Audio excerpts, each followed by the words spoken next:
Cabinet મંત્રી doctor Mansukhbhai Mandaviya દ્વારા શહેરમાં લોકોની સુખાકારી માટે ₹149.83 કરોડના કુલ 11 કામોનું ખાતમુહૂર્ત અને ₹2 કરોડના એક કામનું લોકાર્પણ કરાયું।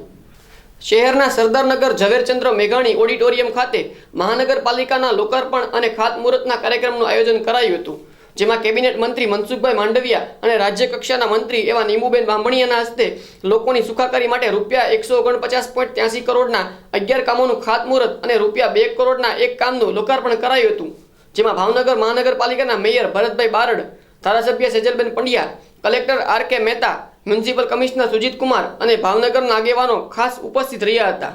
સરકાર સુધી વિવિધ ગ્રાન્ટ હેઠળના કુલ 13 કામો ₹149.83 કેબિનેટ મંત્રી શ્રીનું અભિવાદન શહેર ભાજપ સંગઠનના સૌ હોદ્દેદારો મળીને કરી રહ્યા છે।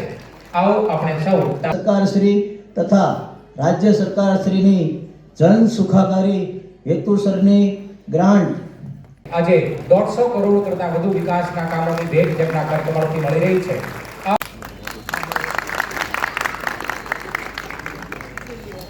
મુખાણી દંડકશ્રી ઉષાબેન બધેકા, મહાનગરપાલિકાના વિરોધ પક્ષના નેતા આજરોજ ભાવનગર મહાનગરપાલિકા દ્વારા લોક ઉપયોગી અને લોક કલ્યાણના વિકાસલક્ષી કામોના ખાતમુહૂર્ત નીમુબેન બામણિયાના વરદ હસ્તે થઈ રહ્યું છે।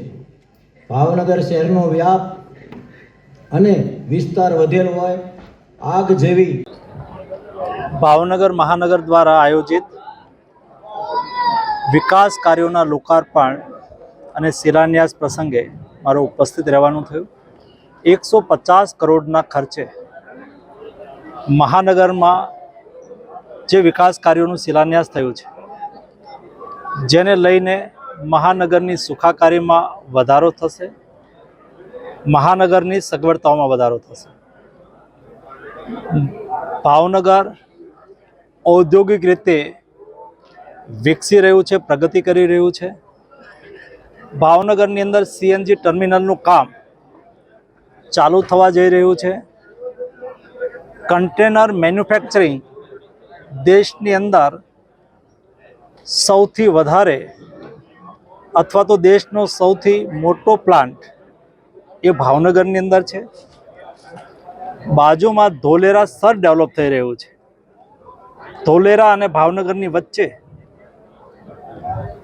ડાઉનસ્ટ્રીમ ઇન્ડસ્ટ્રીઝ માટેની વિશાળ ઓપોર્ચ્યુનિટીને ભાવનગર ચેમ્બરના સહયોગથી હાર્નેસ્ટ કરવાનો પ્રયાસ થઈ રહ્યો છે। ભાવનગરની અંદર આવેલો અલંગ ઉદ્યોગ એ યુરોપિયન શિપ રિસાયકલિંગ માનાંકને અનુસરે એ રીતે એમને તૈયાર કરાઈ રહ્યો છે।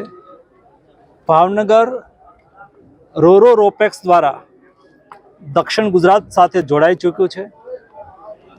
આગામી દિવસોની અંદર ભાવનગર કન્ટેનર મેન્યુફેક્ચરિંગનું હબ બને એના માટે અમે સામૂહિક પ્રયાસ કરી રહ્યા છીએ।